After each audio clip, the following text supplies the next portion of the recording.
जय श्री माधव, जय श्री माधव, जय श्री सत्यंत माधव। सप्तशीतितम अध्याय। श्रीदामा तहु चूड़ा नहीं बलि खाइण भावग्राही, इंद्र संपत्ति बलि देले वर्णित 87 अध्याय। एमते हरिपादे धाई परीक्ष आगे सुख कही। श्री शुकवाच। गोविंद मित्र अंग संगे विविध कथा भाव रंगे, जे हरि सर्वभूतगामी जार महिमा अंतर्जामी। मित्र बदन चाहि हसी बोलती प्रभु ब्रह्म राशि, विप्रवत्सल चक्रपाणी जार कटाके कमलिनी। मित्रर सर्व अंग चाहि हसी बोलती भावग्राही, भो मित्र मोर प्राण सखा किस आनीच मते देखा। मोर भक्त प्राणी जेबे मते पूजई प्रेम भावे, से अणु मात्रे जेबे देई सर पर्वत प्राय मु मणई। जे मोर भाव न जानती पर्वत प्राय धन दियंती, से मते दिशे तुच्छ प्राय बोलती प्रभु देवराय। पत्र कुसुम फल पाणी जे मते भावे दियंती आणी, तार भक्ति भावे लई मुख प्रसारी मु भुंजई।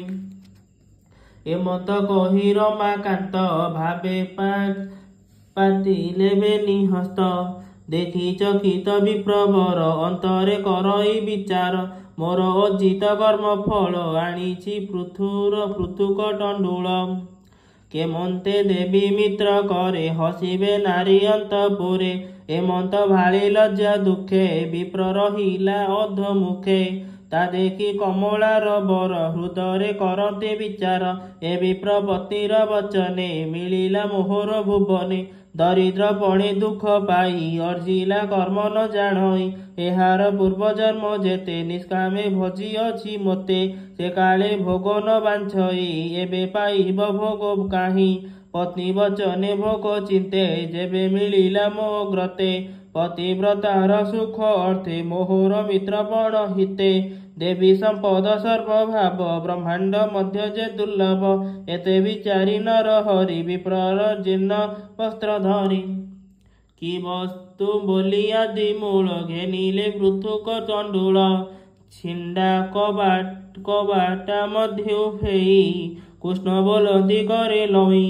पवित्र तुम्भ उपहार ए मोर प्राण प्रीति कर, तुम्भर पृथुक टंडूल अशेष भुवन मंगल।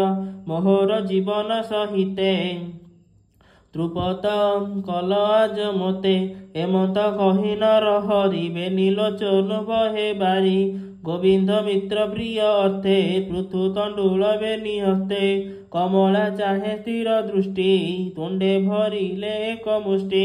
संतोषे भुंजी दामोदर द्वितीय मुष्टि धरी कर, तुंडे भरंते गोपीनाथ लक्ष्मी धइले बेगे हस्त।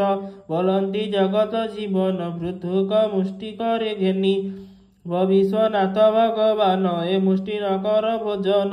तोर संतोषे भगवान उभय लोकर कारण, मुष्टि के देलु सर्व सुख केवल मात्र मते रख। मो तोर चरण कमले जेमते सेवई निश्चले, एमंत कही अनुबादे पशिले गोविंदर हृदय। एमंते रवि अस्त गला शुण हो अभिमन्यु बला, गोविंद तुले विप्रतोषे भजन कले षड रसे। रत्न पलके कृष्ण संगे रजनी बंचिले आनंदे, अंग निवेशी कृष्ण देहे आनिला स्वर्ग भोग प्राय। एमंते पहिला रजनी गोविंद झान वस्त्र घेनी, विप्रे कराई अवदान पालटी पिंधाई बसन। आनंदे आलिंगन करी भावे ब्राह्मण पाद धरी, अनुगमन किछि दूरे विप्र बेसिले निज भूरे। एबे हो शुण गुरु वीर विप्र चलई निज कर, विप्रगमते निज स्थाने भालई कृष्ण गुण मने। धन न देले नारायण लाजे न मागिला ब्राह्मण, पथे गमई धीर पादे श्रीकृष्ण दर्शन आनंदे लज्जा जड़ित अध मुखे किबा कहिब पत्नी मुखे अहो भूत कर्म शुण विप्रवश्चल नारायण अति दरिद्र मु पामर ते हरि करुणा सागर कमला सेवे जार पादे ते हृदय परम आनंदे लगाई मते तोष मन निबिड़े गले आलिंगन काहि दरिद्र पापी मुहि कोटि ब्रह्मांड नाथ काहि ब्राह्मण बोली दया कले श्रीभुजे आलिंगन देले लक्ष्मी पल्याङ्के मते नेई भाईर प्राय स्थान देई चामर धरिबे निकरे पत्नी सहिते विंची धीरे मित्र सुहृद बंधु वर्गे मते पूजिले षड्ज्ञ जे हरि संसारे दुर्लभ से मते होइले सुलभ विप्र देवता से जुकते एणु पूजिले कृष्ण मते भूमि गगन स्रसातल स्वर्गाप वर्ग हेबे निफल सर्वसंपदर कारण जाहार अभय चरण से मोर मित्र नर हरि हृदय मंत विचारी दुखी दरिद्र ए ब्राह्मण एहाकु जेबे देवी धन प्रापते मत होई मोते स्मरिब आउ नाही ताहार जेते मते दया मो पापी न जानई ताहा एणु न देले मते धन धन्य से मोहर जीवन एमते विचारी मनरे विप्र मिलिला निज पुरे देखई आपणा मंदिर कियबा देवा बटांधर रवि नल चंद्रकांति विमाने बेढ़ी विराजंती नाना विचित उपवन हंस मयूर पिक स्वन विविध जलाशय राशि पुष्प सुगंध बाए मिशी कल्हार उत्पल कुमुद पवने करंती आमोद नारी पुरुष नवरंगे विविध अलंकार अंगे एमते देखिबी प्रवर हृदय करई विचार एकी काहार दिव्यपुर बनी मध्य गोचर मोहर कुटिए ही स्थाने छाड़ी जे गली दिव्य माने दरिद्र पत्नी गला कहीं कियबा पथ होड़ी लई भ्रमे अइली अन्य स्थाने मंत विचारई मने भये बुझइबेनी आखि पुणी चाहई उपलखी एमते शुणनुपवर ब्राह्मणी नवरु बाहार अमर प्रभा नर नारी विविध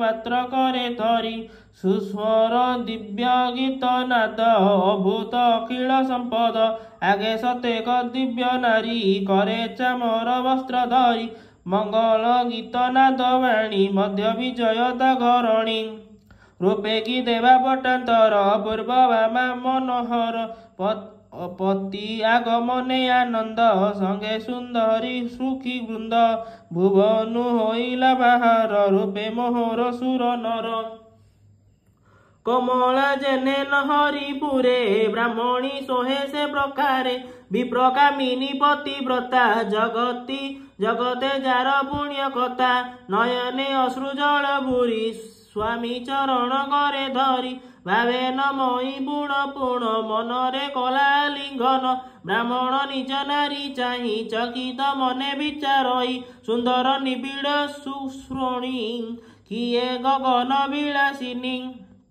अभूत कांति रूप दिशे सुंदरी दासी गण पासे एमते स्वामी घर धरी घरे आनिला विप्र नारी स्तंभे दिशई रत्न राशि इंद्र भुवन प्राय दिशि गोखीर भेन प्राय कांति सज्जा पल्लंक विराजंती रत्न पल्लंके हेम दंडे निमित हस्ति दंड मंडे श्वेत चामर रत्नपंती मुकुता माल विराजंती नाना आसन रत्नमय ताहा बिया देवराय स्फटिक कांते दीपपंती निर्मल रत्न विराजंती विविध इंद्रातपलंबे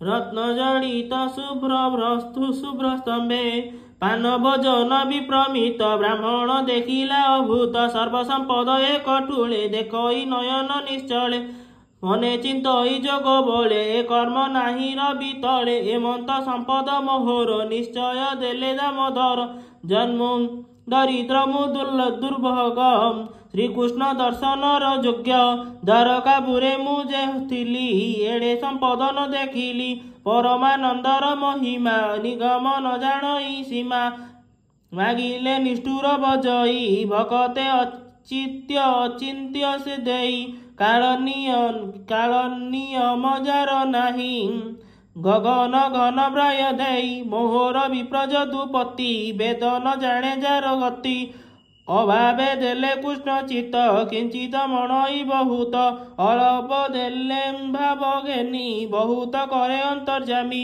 ପୃଥୁକ ମୁଷ୍ଟି ଦେଲି ମୁହିଁ ଭାବେ ଘେନିଲେ ଭାବଗ୍ରାହୀ ମୁଷ୍ଟିଏ ଖାଇ ତୋଷ ଚିତ୍ତ ଲକ୍ଷ୍ମୀ ଦଇଲେ ବେଗେ ହସ୍ତ ତେଣୁ ଏ ସମ୍ପଦ ମୋହର ଏତେ ବିଚାରି ବିପ୍ରବର ବୋଲଇ ହୋଇ କୃତକୃତ୍ୟ କପାଳେ ଦେଇବେନି ହସ୍ତ କୃଷ୍ଣ ଚରଣେ ମୋର ଚିତ୍ତ ନିଶ୍ଚଳେ ରହୁ ଅବିରତ ମିତ୍ର ସୁହୃଦ ଦାସ ପଣେ ଖଟିବି ତାହାଙ୍କ ଚରଣେ ଅଶେଷ ଯୋନି ମଧ୍ୟ ଜାତ ହୋଇବ ଜୀବି ଅବିରତ ଯାର ଭକତି ପଥ ଦ୍ୱାର ବ୍ରହ୍ମା ଶଙ୍କରେ ଅଗୋଚର ମୋର ଭକତି ଭାବ ଘେନି ଏ ଧନ ଦେଲେ ଚକ୍ର ପାଣି ଏମନ୍ତ ଭାଳି ବିପ୍ରଚିତେ ସମ୍ପଦେ ରହିଲା ନିଶ୍ଚିନ୍ତେ ଭ୍ରମର ପ୍ରାୟ ଭୋଗ କରି ଅନ୍ତେ ପାଇଲା ନର ହରି ଶୁଣ ପରୀକ୍ଷା ଦଣ୍ଡଧାରୀ ବିପ୍ରଭକ ନର ହରି ଏହା ଯେ କରନ୍ତି ଶ୍ରବଣ ଖଣ୍ଡନ୍ତି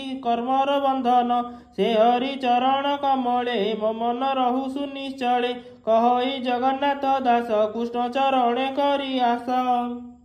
इति श्रीमद्भागवते महापुराणे पारमहंस्यां संहितायां दशमस्कन्धे विप्र श्रीधाम दारिद्र्य भञ्जनं नाम सप्ताशीतितमोऽध्यायः। जय श्री माधव, जय श्री माधव, जय श्री सत्यत माधव।